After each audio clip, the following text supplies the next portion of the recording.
Hi, everyone. Just going to get my Instagram going, and then we will begin Crushing Doubts Q&A. Let me get this started. All right, here we are. Welcome to Crushing Doubts Q&A, Thursdays at 6 p.m. Eastern, 3 p.m. Pacific. Of course, it's not every Thursday, but I do try to get it in every Thursday I can. Next Thursday, we're off for the holidays, and the following Thursday as well. So we're going to have a 2-week break in there. I will be back on Thursday, which I believe is January 9th, but let me actually just check that before I say that.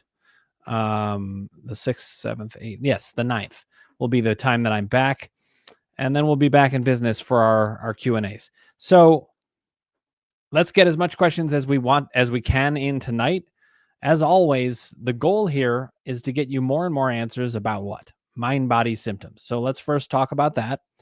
Mind-body symptoms are symptoms that, just like it sounds, they come from the mind and the brain as part of the mind's process, and they become very real in the body. So why do I do this? Well, I developed back pain when I was 28 years old. And then, much to my surprise and complete dismay, it lasted until I was 36 years old. But actually, that's actually a happy ending. Because if I think about it, during that time, I had no expectation I was going to get better because I didn't know why I was having the problem.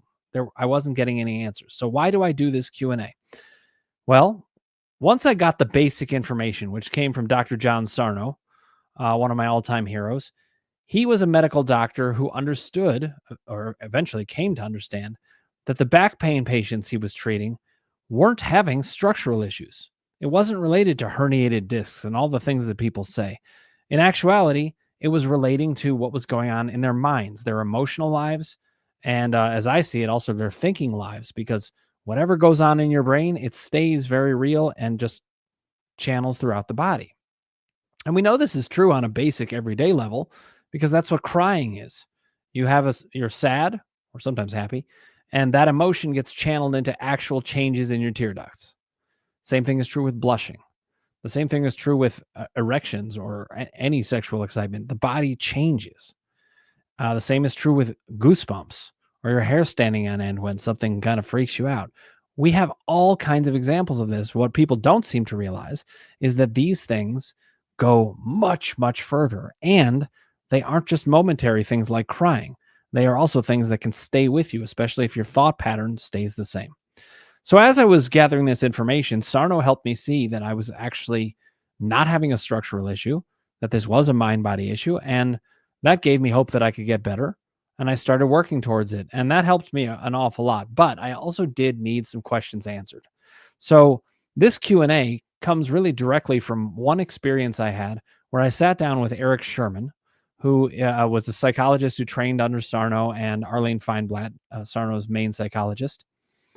And even after reading Sarno, I had all kinds of questions. And what I found is how I thought this to myself: how could I change how I'm thinking without the right information? And not getting answers to my questions meant that I wasn't getting the changes I needed in my mind. So I sat down with Eric, and in one session, I probably asked him 200 questions, and he answered them beautifully, but each one gave me more and more understanding, more and more confidence that I could get better. That is why I do this Q&A.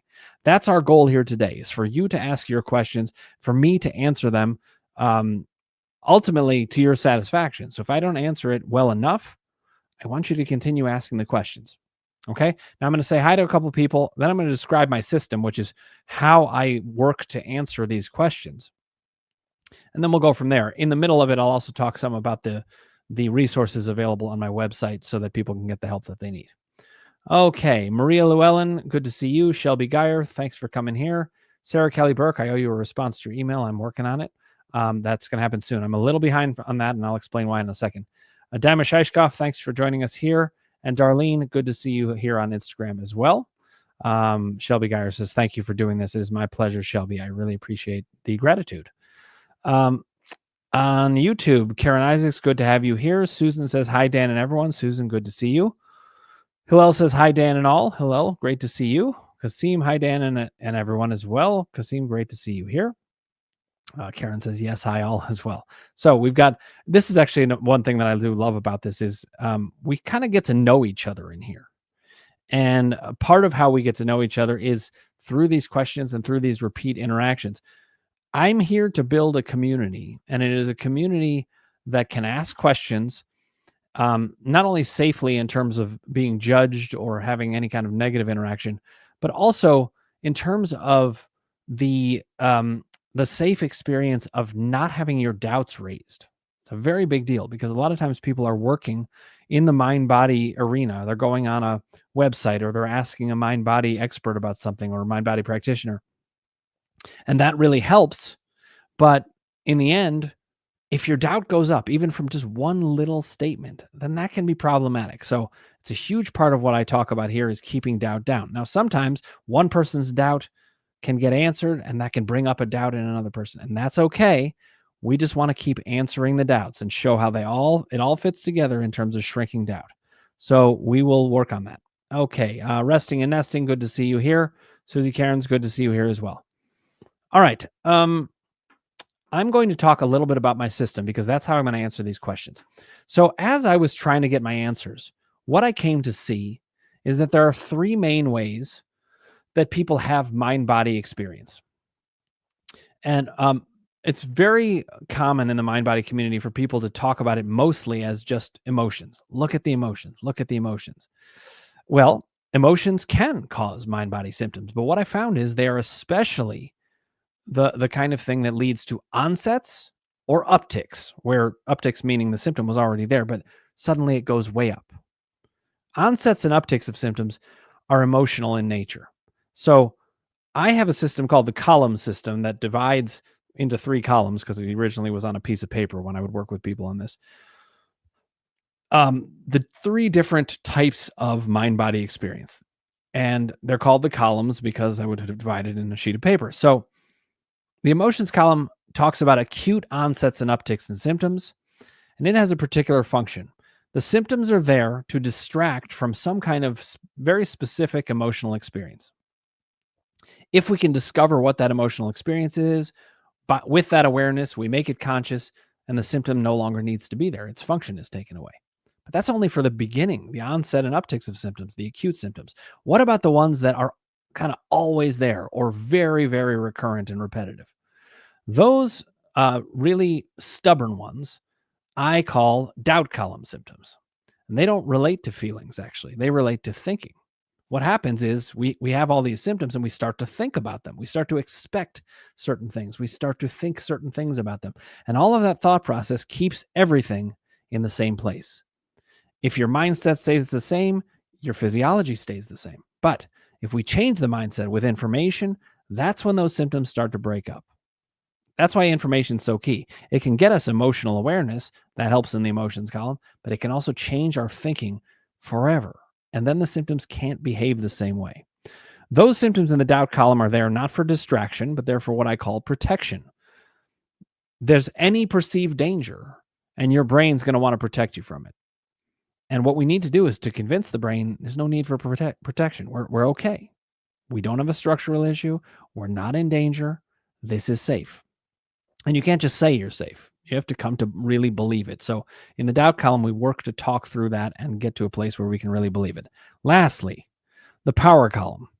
The power column is something you're not really going to discover much about until your doubt's down and you've got a basic understanding of your emotional life. But once that happens, you can start to look at your relationship with you, the broad picture of your emotional experience.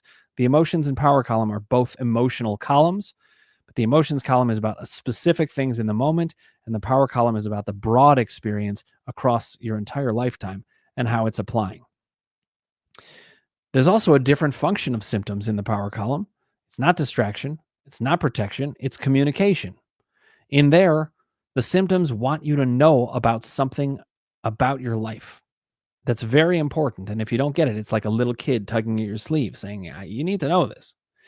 And that's kind of where things flow in the system. We bring down doubt. We learn about emotions, and everything flows towards power because ultimately that's the real goal in the end of the symptoms is the body wants you to align with you.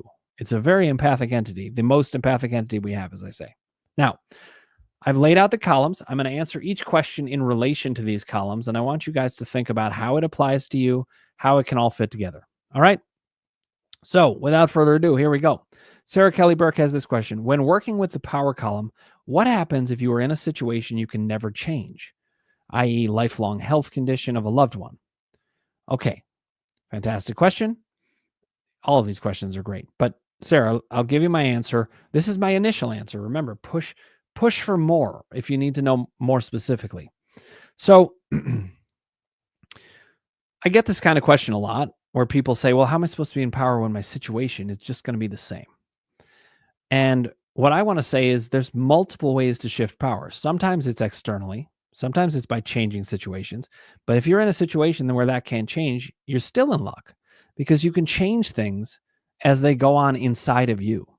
So, how you're feeling in that situation or the options you give yourself within yourself, those could change. Even if you can't change the overall situation, you could change how you feel about it. You could change how you behave in relation to it. You could change what you say about it. There are things to change. Doubt is going to convince you that it can't change. Doubt loves to do that. It pounces on any good piece of information that can cement you and leave you stuck in one place. And a situation that's pretty immovable is a very powerful source of doubt. The good news is you can change all kinds of things. So, if you have a lifelong health condition of a loved one, for example, well, I'm sorry, that's very tough. And there are certain things that can't be changed. But just as an example, if it brings up a certain level of anxiety in you and that anxiety is always there, and we work in the power column to give you different options, then you can suddenly live differently within yourself. Let's say, for example, Sarah, I'm not saying this is true for you because I don't know well enough, but maybe you take so much responsibility for that person, or the empathy levels are so high that it hurts all the time and you can't switch it off. But you can make adjustments to that. And the way to do it in the power column is through understanding even more deeply why you experience things the way that you do. When you connect to that, that can actually shift what happens. So, Sarah, it could look like you're stuck in a situation. And in some ways, yeah, that could be true. But that doesn't mean you can't alter anything within it. There's a lot of power that can happen within that experience. Okay? So, follow up on that, Sarah, as needed. Okay? Dorothy Kahn, good to see you here. Thank you for joining us. Okay. Karen Isaac says the pattern to my sniffles, sneezing, is having aggravating convos. Since that is part of my life, can't avoid annoyingness. My husband's questions, my business, etc. How to guard my energy. I notice if I'm talking about a business deal, I'll sneeze 10 times. I wake up sneezing, middle of the night, often, and through the day. Then, when I get into bed, no sniffles when I'm walking on the beach and swimming, when you're just enjoying yourself. So, and which is obviously incredibly telling that it's a mind-body issue. I know you know that. I'll get to what to do about this in a second and how to think about it. Why did it come back 2 years ago after 20 years? Why settled in? I'm too tired to deal, but clearly too tiring to not deal. Okay, so this is kind of a funny answer, Karen, in a way, but I think it is going to be enlightening and helpful. I think the reason that it came back 2 years ago actually is because you and I started doing actual deep power column work. But we haven't finished that deal yet. There's still more in there. And so there's that kid tugging at your sleeve in the power column symptoms. It's saying there's still more here to understand. And I don't think it's even going to take that long. But what we have to do is make sure that doubt doesn't get us off the scent so that we can just continue looking at, but what is this about? And, the symptoms are giving us all kinds of information and signs about what this might be about. The timing matters, the subject matter matters when it comes up. And what I can do is help you start to think about, what does this mean within your power column? And you've got a little bit of level 3 doubt, which, by the way, the levels of doubt, in case anybody's wondering, level 1 doubt is this mind body or is it not? Level 2 doubt is, I know it's mind body, but is this mind body symptom harder to manage than others? And level 3 doubt is there something in me that's going to hold me back from getting better? Karen, this is level 3 doubt in a way. You're looking at this and thinking, I've conquered everything, but this one came back and I don't know what it is and I can't get past it. And it's very annoying. And I want to push through that. I want you to say to doubt, no. Remember my line, you make sense and your symptoms make sense. That's the most important line I can possibly give you in this whole process. And what I want you to do with that is to dig into this with me. So this relates to what I was saying to Sarah, actually. There are feelings underneath about all of this that you don't totally have mastered. Karen, I'm going to give you an example. I don't know if this applies. I'm not saying it does, but it's a concrete example that you can wonder about and the kind of thing you can wonder about. And for everybody else, you can apply it to your power situations and wonder about these kinds of things. For example, it could be that you don't want to answer these questions. Maybe you want to keep them to yourself, and you feel, similar to how I often did, that you've got to answer any questions that's asked. So the minute a question's asked, the sniffles come in, the sneezing comes in. It's irritating. One way to think about it is your symptoms, the physical symptoms, however they feel to you, usually mimics the experience underneath. So Karen, this is not the happiest situation, but it's mostly annoying. Whereas like back spasms can be terrifying. That means there's terror underneath. This means there's annoyance underneath. So I want to look at it. But the good news is we will be able to figure out what this is. When that happens, you're not only going to move past the symptoms, you're going to gain something from it. Power column symptoms always give something to you. Once you understand that communication, you understand more about you, and they give you something that makes your life better. So as bad as these symptoms are, they're ultimately going to give you something very, very freeing. My job is to make it happen faster, though. And so let's rush straight forward. Karen, let me know if that made sense to you, okay? All right.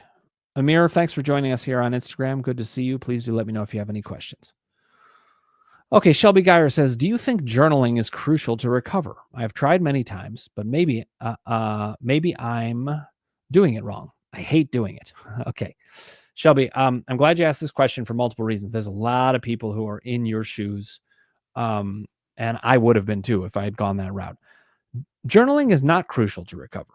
Here's what's crucial to recover: understanding yourself, understanding your feelings, understanding your thinking, and understanding what to do about it. And that's what the columns give us. The emotions column gives you an understanding of your emotions. The doubt column gives you understanding of your thinking. The power column gives you an understanding of your relationship with you and what needs to change. Whether you're writing it down or not doesn't matter. It's whether you're making gains in understanding. So there are some people that journaling really helps for because they discover things that they couldn't discover otherwise. It's a really helpful tool. And then there's many people where that's not working for them. They're not discovering anything. They're writing things they already know. I call that beating your head against the emotional brick wall. You don't have to do that. So one of the advantages of the columns is they're nuanced enough to recognize when a particular strategy is working versus when it's not. Now, let me talk about something, and then Shelby, I'll get more into the details of your question. On my website, there's a couple ways that you can get resources to help yourself. One of them is my teaching seminar. They're pre-recorded, 8 75-minute sessions that are outlined to bring down your doubt. And they're also designed to show you why different people say different things in the mind-body field. Why are there certain people who say it's always journaling? Why are there people who say it's always about not paying attention to the symptoms? Why are there people who say it's all about learning new neural pathways? One of the things that I address in the seminar is, why do all of these things make sense for some people some of the time? And how can you make sense of all people all of the time with these different strategies? So Shelby, you're on to something. This is something that would cause you a lot of doubt if people just said, no, just keep journaling, just keep doing it. You know it's not working and you hate doing it. And one of the reasons you hate doing it is you don't really know what you're getting out of it. So I can answer those questions. That's a form of a doubt. What am I getting out of this? Well, nothing in this case. What I want to do instead is use the columns to figure out which of these columns do we need to focus in. Are you having doubts that are perpetuating symptoms? Are you having an emotional experience that's leading to an onset or an uptick? Are you having low-level like symptom plateaus? That's how we recognize power column symptoms. So the columns are going to do a lot more for you in identifying what is the nature of the problem and what do you need to do about it. But you do not need to journal. Journaling is one way to discover things. All it is about discovering things and understanding them. Okay? Shelby then said, I noticed the PPDA, which is now the ATNS, but it used to be Psychophysiological Disorders Association. I'm a board member. We decided to get rid of it partially because we didn't like disorders in there, but there were many reasons. So she says, I noticed the PPDA recently took vision issues off their common symptoms. Why do you think this is? One of my most feared symptoms. So I was not aware that they took that off of their symptom list. It probably was just an oversight. That's a funny word. I didn't think about it for this issue, but I'm pretty sure that somebody just was editing and didn't include it, because vision issues are a very, very common mind-body symptom. There's no reason they would take that off. Or maybe they're deciding to hone it more and talk about, well, which type of vision issues. There can be all kinds of reasons, but what I can guarantee you is they didn't take it off because that's not an issue. That is a mind-body one. So don't let doubt creep in the door there, okay? Then Shelby said, sorry, so many questions, not a problem. How do we get rid of doubt of a structural disease we have been cleared from? We fear it's being created. It's huge doubt preventing my recovery. Okay, Shelby, actually, I'm going to get to that in a second. I thought this might be a continuation of the vision one, so I'm going to hold off on this question and get back to it shortly. I need to get to some people over on YouTube, so I'll be right back with you. Okay, Hillel said, I went to meet friends, had a severe attack of pain and confusion. Sorry about that. I know it has to do with the fact that I want to tell them what I'm going through with the pain, but I can't. I can't get it out. Why? Okay, let me see if there's follow-up to this. I think it's the fear that all my life I couldn't share my pain because then I would see that my father isn't there for me. It sounds interesting in quotes, but I still don't feel anything about it. What do you think? All right. So listen, we know that processing your father's role in your life has been a big thing. We know that you partially don't want to see it, but here's the thing. When I say you make sense and your symptoms make sense, it's a very helpful statement in multiple ways, but it can also, one of the ways is that it can refocus us to look for the right information. And in this case, I think you already know that your father wasn't there for you. I think you already know it, and I think you're dealing with the hurt of that. What's happening instead is there's something else happening. There's a new symptom coming up, and this is a symptom onset or an uptick, so I would look in the emotions column and see, there's something going on in relation to your friends. I don't think it's actually about your father. I think that's doubt playing with you and getting you off the scent just a little bit. Doubt does all kinds of things. And it doesn't want you to think about the fact that you are about to, I mean, this is good news, Hillel, but you're about to run the very needed risk of finding out who everyone is. When you share who you really are, you find out who everyone is. And guess what? You are going to be disappointed by some of them. You're also going to be very pleased with some of them, but you're going to find out who everybody is. So that's very high stakes, having nothing to do with your father. I think this is about the fact that you haven't wanted to share with people what's going on with you because you're understandably not sure if they're going to respond in the right way or in a way that feels good. That's one thing. Here's the other thing that I think is going on. I think that you have lived a life, and this is a power column experience, where you have needed to represent yourself as strong and felt that you lose power when you show vulnerability. And I want to shift that for you. I want to help you see that, no, this is not about that. This is something where you really need to live in alignment with yourself. That's the main thing. It's not about how other people see you. It is about making sure that you live in alignment with you. That's what I'll say so far, Hillel, but I want you to follow up as needed. Okay? I Love Mind Body Work has joined us here. Good to see you here. Sahib Singh, thanks for joining us. And Els Ori has joined us here as well. Thanks for joining us. All right. Susan Sereno says, Dan, my symptoms are TMS. That's what Sarno called mind-body issues, tension myositis syndrome. And she says, Dan, my symptoms are TMS, and they are worse while sleeping. Yesterday, I fell asleep on the couch and had severe burning in my legs. When I woke up, it was really painful. I went to bed and had the pain. Every now and then, let me put these up on here. I forgot to do this. There we go.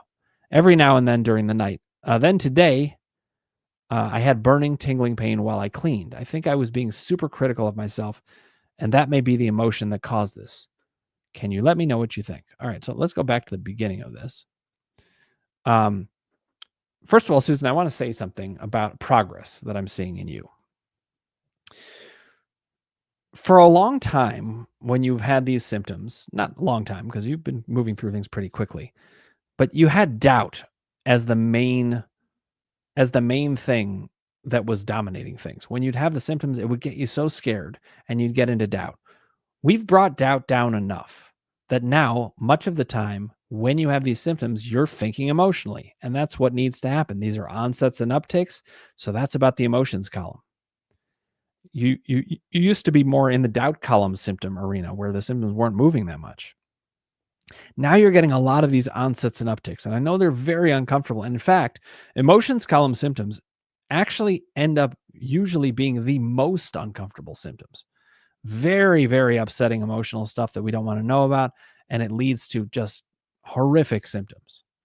But as bad as that is, which it is quite bad, the good news is we can start to get this under control as we understand the specifics of the emotions, and that's what we want to go for. So let me get back to your question.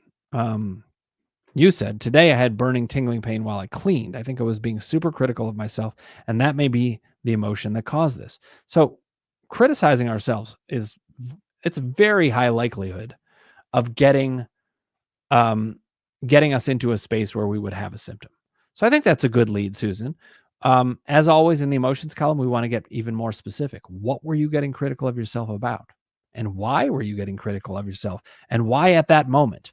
The timing of emotions column symptoms is incredibly important for understanding them. But what I'll say is, Susan, we are on the right track. We're working in the right column. Let's keep at it. Okay?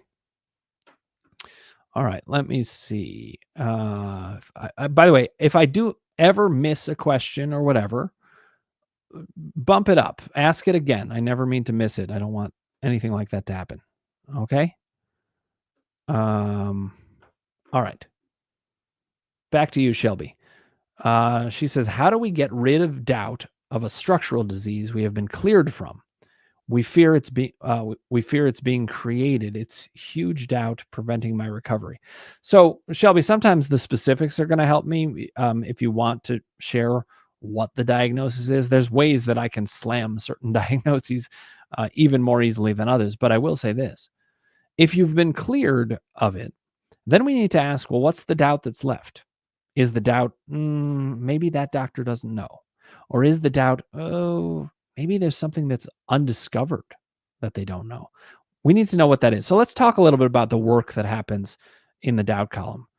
We were just talking about the emotions column. The work there is to generate a list of emotional themes so that you have a reliable menu you can look at and discover the emotions and bring down that distraction. But in the doubt column, the job is to observe, articulate, and counter doubt. Observing doubt means to call it into question. If you're having a thought, you need to wonder, is this actually true? And call it into question, because a lot of times we have thoughts that are doubts, but we call them doubts, but really we think they're true. That is an unobserved doubt. It's going completely under the radar as truth. So we're going to call it into question. You're past that on this one, Shelby, from what I can see. You know that you've been cleared of it. You're trying to get past the doubt, but at least you're observing it. You're knowing, I think there's a doubt here. You tell me if I'm wrong, but that's what I'm hearing. So the next step, and this is the one you're on, is to articulate the doubt. Let's get it put into words. What are you doubting? Are you doubting that the doctor had the wrong thing? Are you doubting that you needed another image to get it cleared? Are you doubting that you need a second opinion? Are you doubting what the journal articles say? Are you, I think you can hear there's many, many kinds of doubts about this. Did they miss something? Is there something undiscovered? We need to articulate what it is. Why is that? Because then we can counter it. We can't counter a doubt that hasn't been articulated because you don't even know what it is. And you certainly can't counter a doubt that hasn't been observed because you don't even think it's a doubt. That's why there are these steps. So, Shelby, next step. See if you can articulate what the doubt is, and I will attack it for you. Okay? Okay, Sarah Kelly Burke has a follow-up. It's separation anxiety, fear of loss. I don't want to be stuck in years of therapy. My doubt of TMS being the cause has gone. I'm 100% convinced. That's very good. So let's just see if you have any follow-up with that.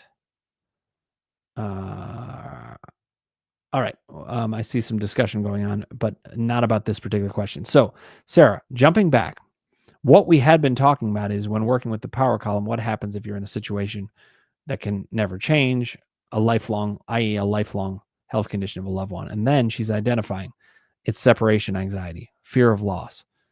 So this is good. This is the beginning of articulating what's going on. This is just like I was saying to Shelby. We're articulating a doubt. And there's doubts in here. So let's talk about, this is what I would encourage, Sarah.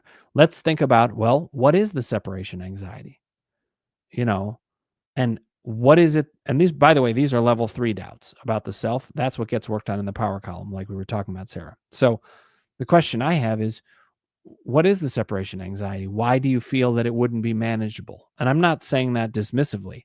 I'm saying it with true curiosity. I want to know. Fear of loss. Okay, well, what loss? And where does that come from? And how is it anchored in your overall broad emotional experience? That's what power column work is. Let's talk about what happens in the power column. There are 2 main tasks. One is to do something called the core narrative. That is a description of your core suffering self. We have lots of different parts of our identities, but one of our stories is the main ways that we've suffered. And the core narrative captures that so that we can finally see it. Because we know all the facts of our lives, generally speaking, but we usually don't put them together at one time and recognize just what a big deal they are. We're not very good at empathizing with ourselves as a human race, but hopefully we'll get better at it, especially as power becomes an idea people think about more. So we need to think about, what does all this mean for you? And you say, my doubt of TMS being the cause has gone. That's level 1 doubt, 100% convinced. Fantastic.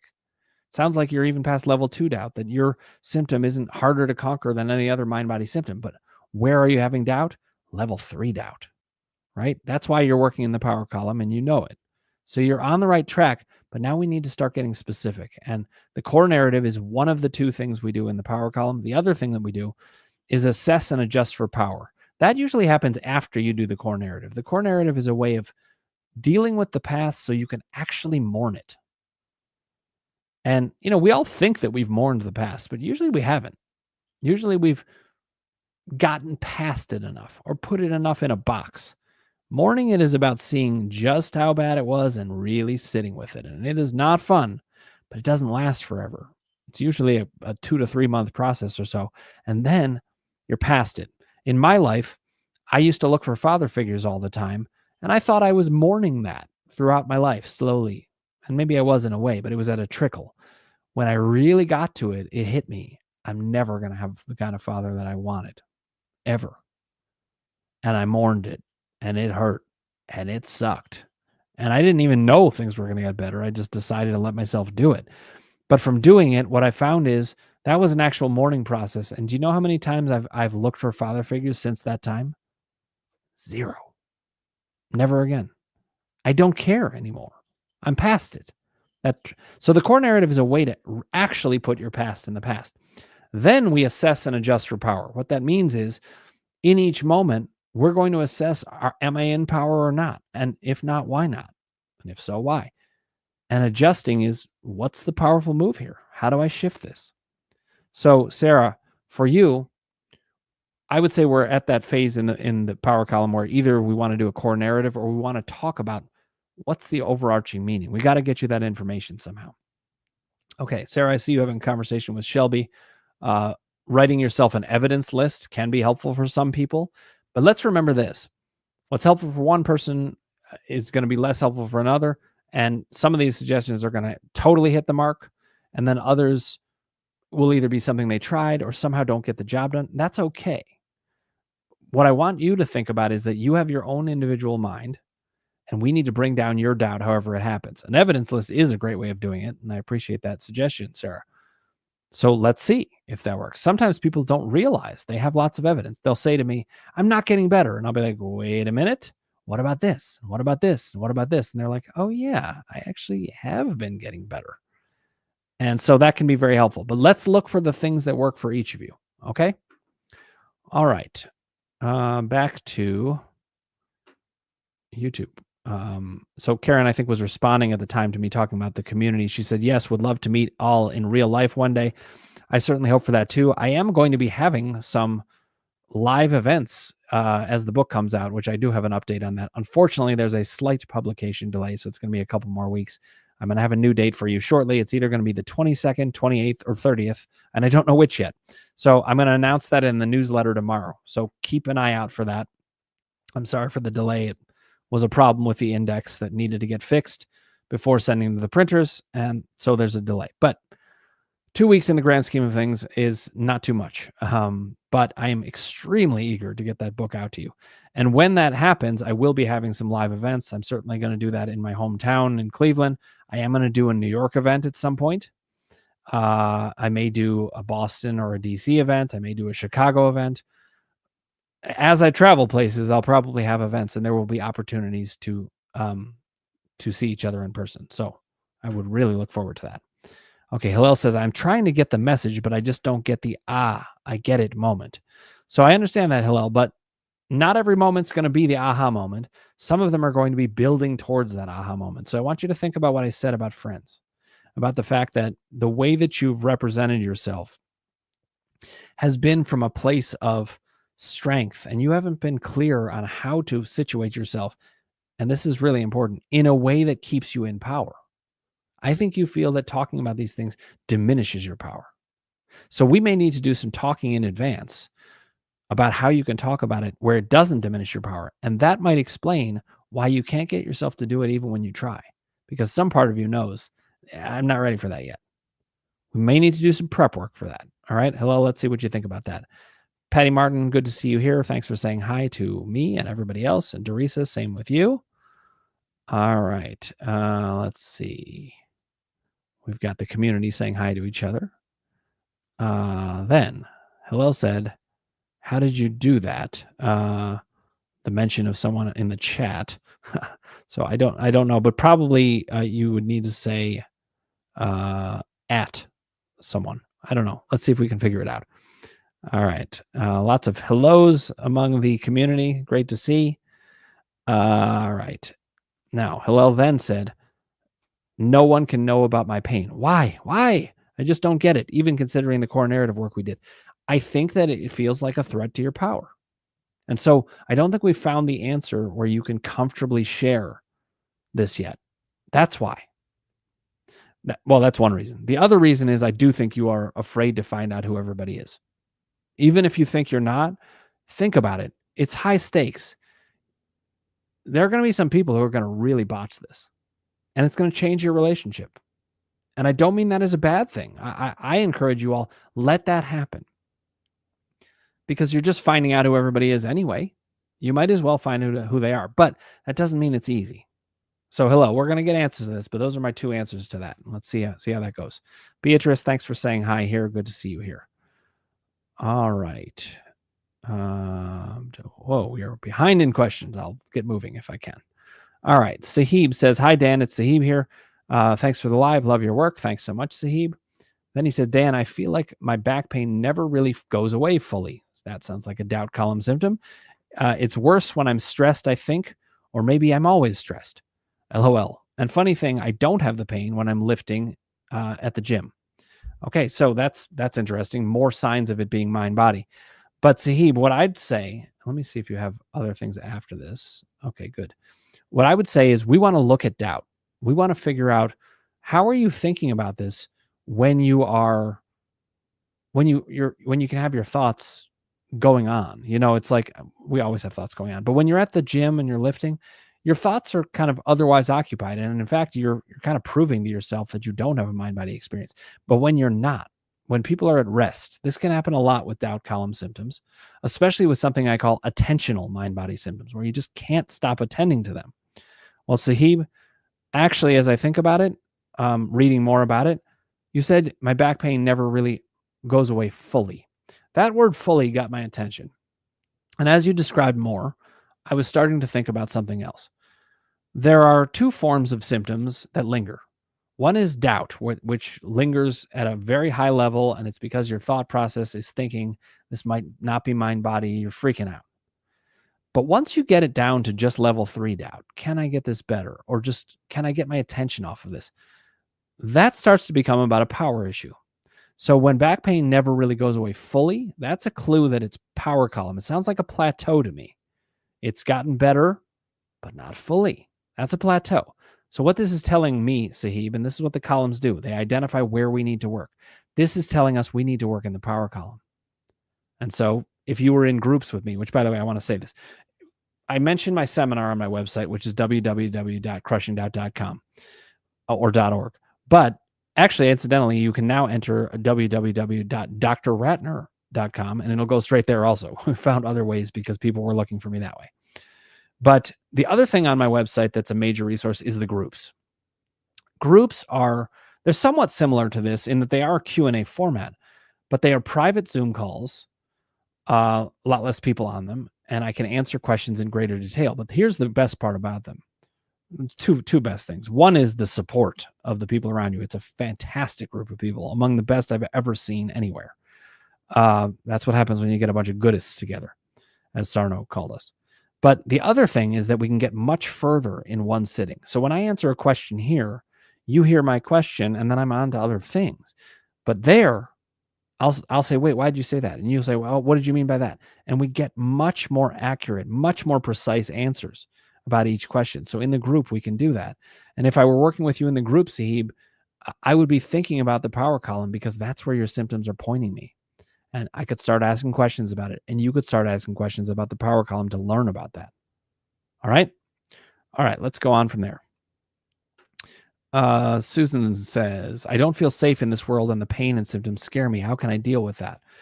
Susan, as you do the power column processing and as you process your emotions column, you actually can feel much safer in the world. This is doubt trying to pull you back.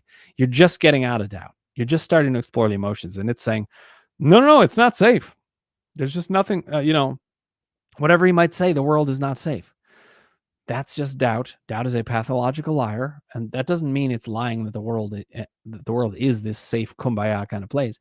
That's not true, but it's also not nearly as dangerous as it is when you don't know your emotional experience and you're out of power. When you're in power, safety goes way up. So I wouldn't try not to get scared by the symptoms because we're on the right path in this process. That's what I want you to think about. Hillel says, do I need to confront my father for it to heal? I can't because I'm financially dependent on him currently. The answer to that is definitely no. You can be in power without confronting anybody. They don't even need to know. So confronting is not what it's about. It's about feeling in power inside yourself. All right. Maria Llewellyn, thanks for joining us here. I realized that my symptoms lately, GI upset and moving joint and muscle pain, were caused by urgency and pressure to feel well for the holidays. I realized that I should not put pressure on myself. I agree with that, but focus on today. I sensed fear reduction and power, but almost immediately a migraine came on. Is it my brain fighting how I am learning to see myself and rejecting new power ways? So Maria, I would say that yes, this is an example of doubt comes in to protect you from anything that seems dangerous. And a lot of times when we're doing power column work, a symptom can come in. And by the way, this is an onset or an uptick. So there was an emotional component. There was some emotion, but the emotion may have simply been fear, which is a form of doubt. It's the emotional form of doubt, or it could have been about something specific. At the same time, doubt wanted to bring in a symptom. So the columns work together. The doubt was probably saying, emotions column, go get this. We need a symptom right now. But why was it happening? The source was because of doubt, because you were about to enter power. So this isn't actually complicated for me, but it may sound complicated for some people.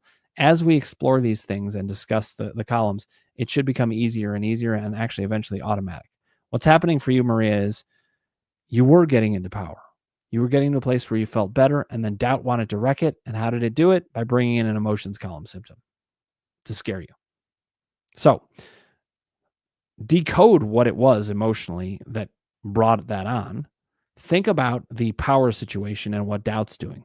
But primarily, keep working on power. You're going in the right direction. Let me know if that makes sense. Okay. Let's see. Shelby Geyer said, I have so many times about I guess that must have been about the evidence list.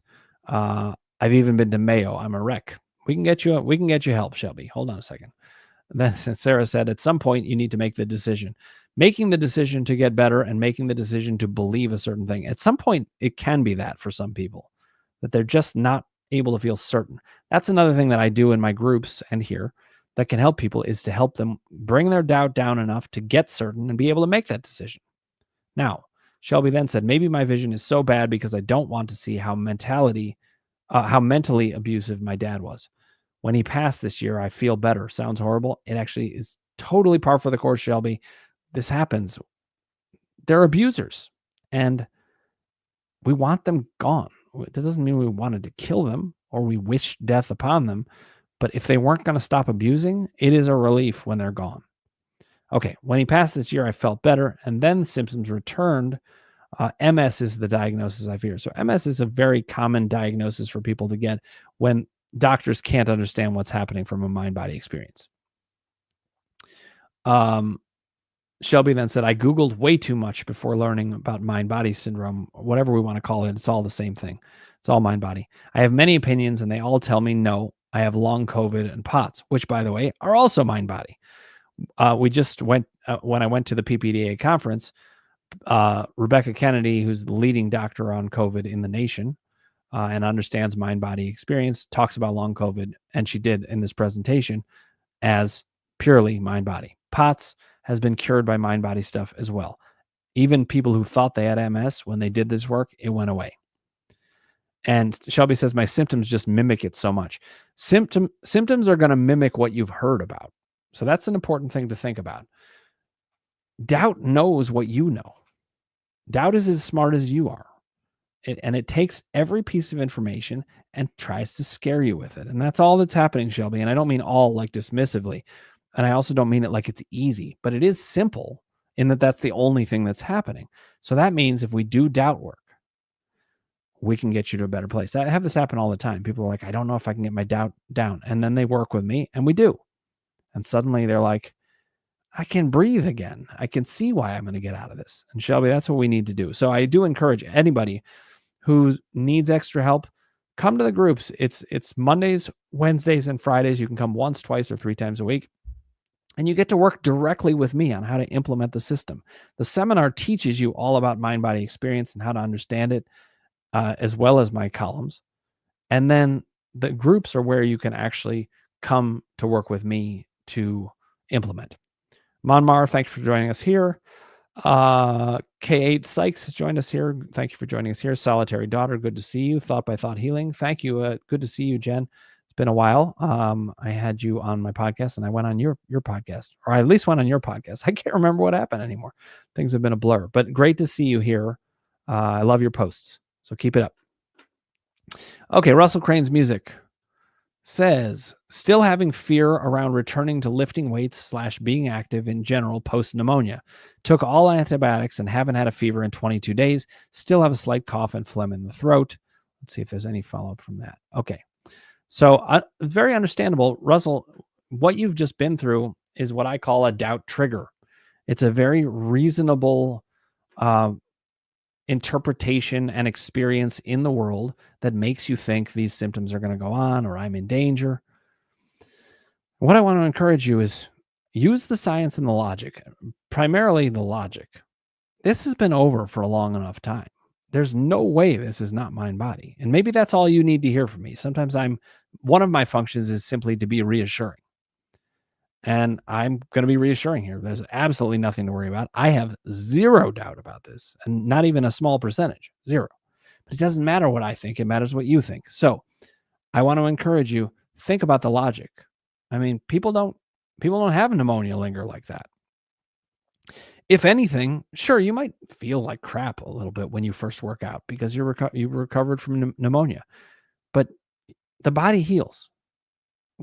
Evolution makes our bodies heal. It sets us up for that. So you're having a mind-body experience. That's 100% what's happening. You could go in slowly if you want, because a doubt trigger can be bigger if you go in full force. But I'd encourage you, start treating this like it's nothing, because it is. And when I say nothing, I mean nothing medically serious. So treat it like mind body and you're going to be fine. And by the way, we've done this with many different symptoms with you over time, Russell. So this is just another one of them. It can be all the more convincing, though. Doubt has an even stronger argument when you've had an actual illness or an actual injury or an actual seeming injury, whatever it is. The more convincing it is, the stronger the doubt can be. And that's all that's happening here. You're having slightly stronger doubt because there was this event, but you're going to get past it. All right, let me know if that helps. Beatrice says, as I'm approaching another return to work deadline, I have developed such severe back pain, first in right piriformis and down, and next day psoas. Let's see, spasm on the other side of back. As the PT I go to says, core is weak and affects everything else, although she knows about my anxiety and how it affects my pain. I feel I'm regressing, doubt and feeling overwhelmed by pain. Okay, hold on a second. Moments before my first back symptom, I was feeling pleased. Ooh, now that's interesting. The timing always matters, with becoming physically stronger slowly. And now I feel regressing, no emotions around, and see doubt, but tend to also think of the PT and what she says. Okay, this timing is not an accident, Beatrice. You were starting to turn a corner, and doubt was like, we got to shut this down now. And it brought in a symptom. And that's what happened. Now, meanwhile, I said this when I was talking to Karen about the sneezing and that being an annoyance. I actually mentioned spasms. I think I mentioned that spasms are about fear. If the symptom scares you, it's about you being scared in your emotional life. And that, again, I don't mean this dismissively. I mean it encouragingly. That's all that's happening, meaning that explains it. Now, what to do about it? I want to help you see that's what's happening, and I want you to have confidence that that's what's happening. There's no way that you developed back pain at the exact moment you were feeling pleased about getting stronger, and you had this thing floating around in your mind about the PT saying it's from weakness. By the way, it's not largely from weakness. Weakness gets turned around very quickly. You can have weak muscles and do exercises for about a week, and you will be completely fine. The body gets up to speed very quickly. So this isn't about weakness. This is about confidence, and this is about fear. So, Beatrice, I want you to be thinking about this. You're scared about returning to work. You're scared about how to deal with these symptoms, how to have confidence. And this is not about weakness. This is about anxiety and how it affects your pain right here, what we're seeing in the writing. You're not regressing, though. Doubt wants to convince you you're regressing, because that would actually regress you. So ironically, it is trying to get you to do the thing that you're afraid is going to happen, but that's not actually happening. Okay? Beatrice, let's follow up on that. Fight against the doubt. That's all it is. And doubt pushes the strongest right before you're about to make breakthroughs. You need to know that, because you were on the verge of a breakthrough. Push through it. Ignore the doubt. The spasm, meanwhile, I know it's hard to push through spasm. But if you recognize that it's only fear, and the only way the spasm will stay is if you get more afraid. So just try to calm the fear. This is what I do when I get any spasmy type of feel. And by the way, I had back spasms for 2 years during that back pain experience, so I know this well. But when you do not give into it and you say to yourself, nope, this is fear-based and nothing else, then it will go away. All right, Beatrice, we'll keep talking, but you're not, this is not a backslide. This is just a different presentation of the symptoms that has meaning that we can use. Hillel says, David, that's his best friend, says, I need to confront my father about him not seeing me in my pain, and that from there, all the change will happen. Listen, you could confront him, and maybe that'll be the thing to do, but you don't have to. Don't get hung up on that. Doubt is wanting to get you hung up on that idea. And so we need to get you powerful inside yourself first. Then we'll see what you do. There's lots of ways to enact power. All right. And Just don't worry about that too much. Get powerful in you first, then we'll see what to do. Maria says, are the GI microbiome problems mind-body? What about Hashimoto? Yes, they are, in a word. Hashimoto, my wife has Hashimoto's, so does my sister-in-law, so does several friends of mine, and guess what? They all have trauma. Every single one of them. In fact, if you match up the population that has Hashimoto's and whether they have emotional trauma, I would guarantee you it's going to be extremely high percentage of correlation.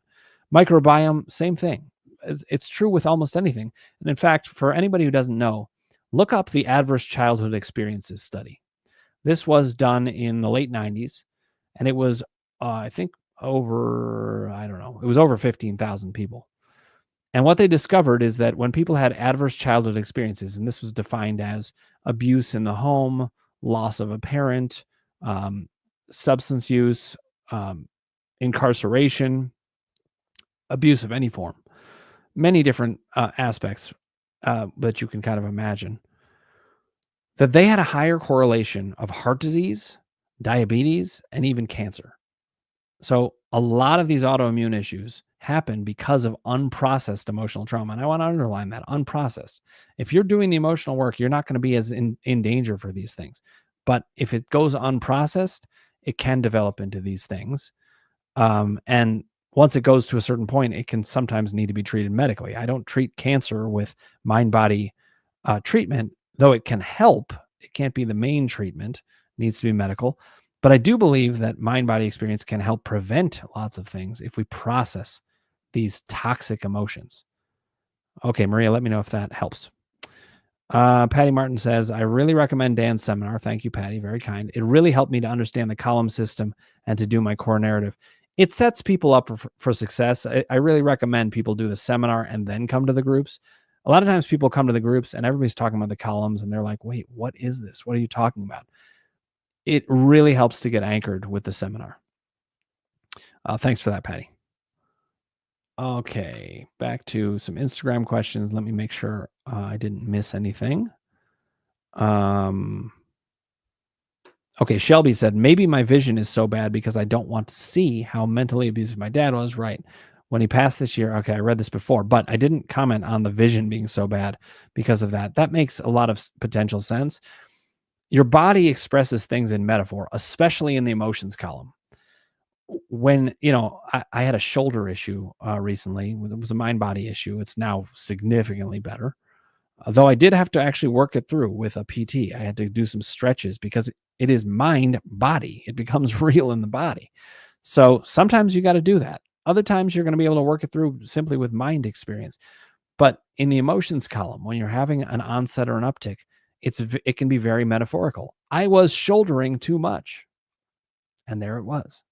Okay, so Shelby, I think that's a really interesting viewpoint, and I want us to consider that. Okay, Sarah Kelly Burke has a follow-up. I've apparently always had separation anxiety since a child. I don't know why. I've always been worried that people will die and leave me. I'm worried this will stop me. So first of all, I'm sorry that you've had that experience, Sarah, but the good news that I can say about this is it does not matter what the issue is. The power column can help you process it. The emotions column can help you recognize it. The doubt column can help you from doubt pulling you away from the source of things and getting you into thinking that gets you in the wrong direction. And the power column is where you can actually resolve this and understand deeply where it is. In fact, I do have a power column group, and that's where if your doubt is down pretty low and your only doubts that are left are really level 3 doubts, and you want to work on power, I have something called the power column group. This is Tuesdays at 2 p.m. Eastern. The groups in general are Mondays at 5 p.m. Eastern, Wednesday at 12 p.m. Eastern, and Friday at 2 p.m. Eastern. The power column group is at 2 p.m. Eastern, and this is a group where you'd need to email me about it because I screen for making sure that people's doubt is low enough to go to this group. But when it is, you can work directly on power the whole time. And so what that would mean, Sarah, is you don't have to be stuck with separation anxiety for the rest of your life because we can understand what it is. That true processing. The power column, I sometimes call high-speed therapy. It's like you get so much out of it so fast. All right. Let's see. Sarah Kelly Burke says to Shelby, would it make you feel better that I've seen people with the MS diagnoses getting better doing mind body work? I've seen that too. And the question is, does that actually work for Shelby? It's always going to depend on the individual mind. Okay, Shelby said, sorry, I had to close the chat and reopen, but whoever told me that the mind body worked helping MS, thank you. Okay, so it sounds like that was helpful. Sarah says, you are welcome. I had this fear too. I would also say that if you had symptoms get better for a bit when that happened to your dad, that's more evidence. Exactly.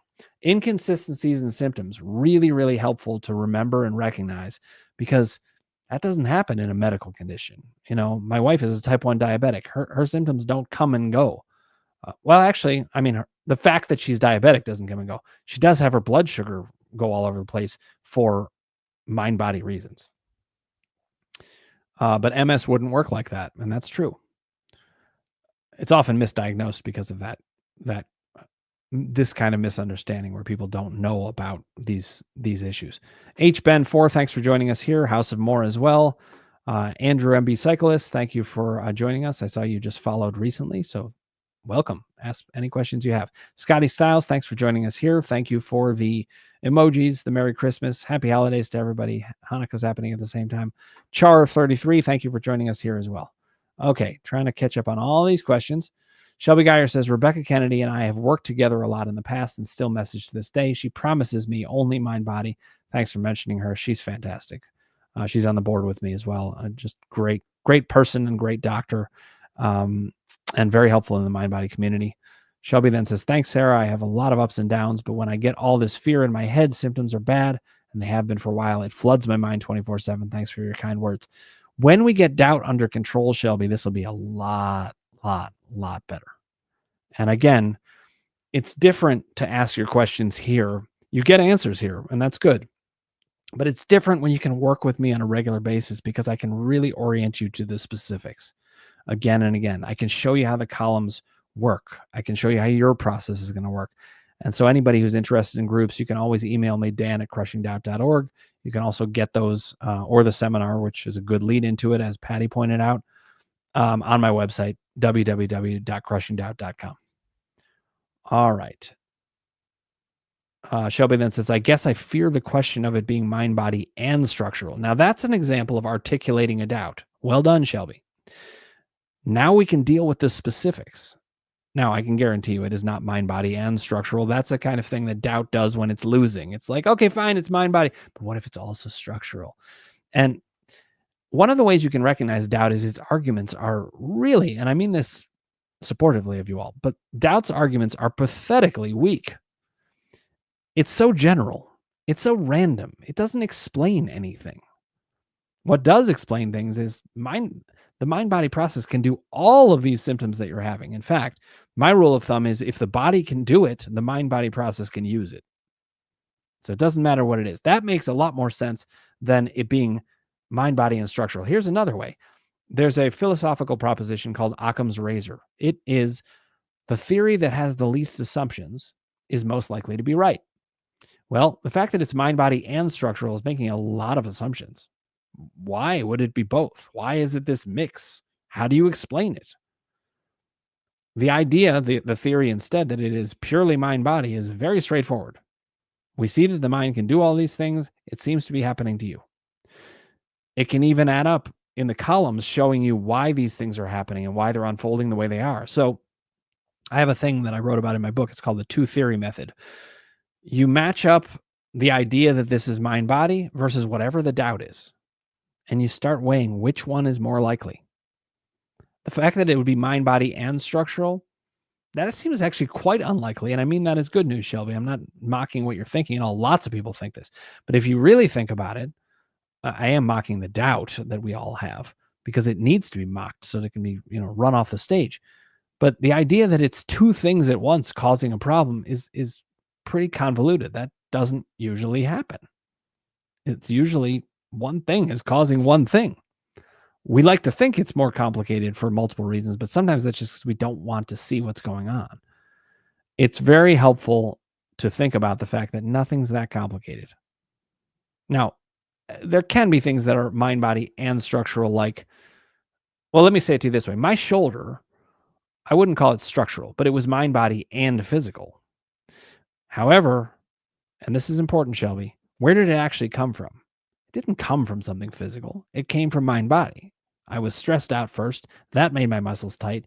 That made a certain movement feel uncomfortable. That made me worried. That made me brace. That made me stop using certain muscles. And then I had to kind of rehab those muscles just a little bit. That wasn't actually structural. That was mind, body. I hope that's helpful, that distinction. Okay, back to YouTube. Let's see. Hillel said, follow up. Interesting. I turned my car around to meet other one from the group. Symptoms then went away. Something about Erez's criticism as a friend of his towards me and the IDF situation triggers something really big. Yes. See, that's what I'm saying. It wasn't about your father. It's all watch the timing. The timing was with your friends. So that's why I knew to look there. And I knew it was emotions column. Hillel then said, although I'm very charismatic around Erez, something about his subtle criticism triggers really a sense of danger, symptoms, and difficulty managing it. What could be the message of power here?